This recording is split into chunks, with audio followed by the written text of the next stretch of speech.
Cole, in all fairness, Cole's reaction to seeing Ben get eaten by a snake is pretty realistic. You can't stay calm after seeing some shit like that.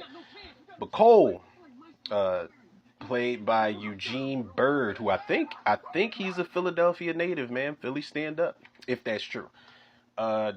He's in Anacondas, The Hunt for the Blood Orchid. This is kind of like a guilty pleasure. I've always felt like this movie was overall, it is definitely not a really strong follow-up to the first one. It's not like the first one's amazing, but I feel like at the time, Anaconda and Lake Placid and Deep Blue Sea and like it was those movies that combined practical and CG in the 90s that were just popping off at the time.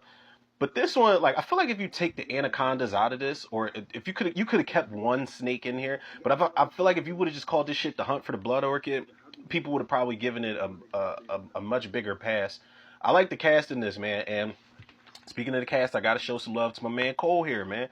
Cole, first and foremost, the one thing about this character, man, this movie's got two token black guys for the price of one. And I like the character of Cole, and I like the character of, oh man, what is Morris Chestnut's name in this movie? It'll come to me in a second. But both these motherfuckers knew better than to be down there in the first place. Like, you're catching a raggedy ass boat to the jungles of Borneo to look for a plant. Now, granted, the way that they described what this plant could do for the world and how it could change the world, yeah. Morris Chestnut said even if they sold it for $1 a pop, they're billionaires, and that's absolutely true. I think because you got the Fountain of Youth basically in pill form, so that shit will fly off the shelves. But I don't think there's a dollar amount that would get me out there.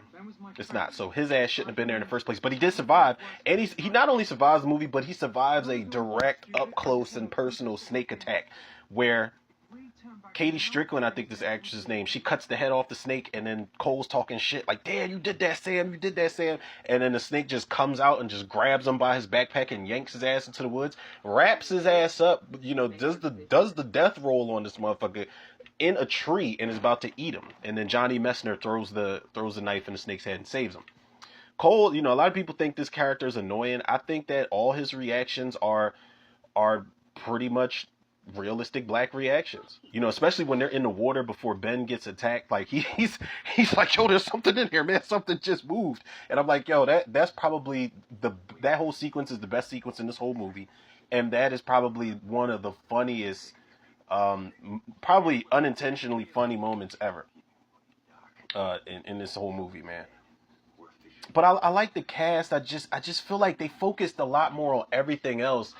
Like in the first movie, the snake's not really present a whole lot, but when it's there, it counts. It matters. I feel like it's impactful for the most part, and they give you practical and CG snake in that movie. But this one, they went as far as to like pluralize it. This was supposed to be like the aliens of the Anaconda franchise, and I was like, oh, there's an S at the end of it. It's gonna be a whole bunch of them. Bet. I even saw this shit in the theater back when it came out, man. It got some reactions, but one of the things I know for sure is that myself and everybody in that theater, we all reacted to Cole pretty much the same way, man. He was a likable character. He was a funny character. A lot of times characters like that can get annoying, but I think he's one of the most realistic characters in here, truth be told.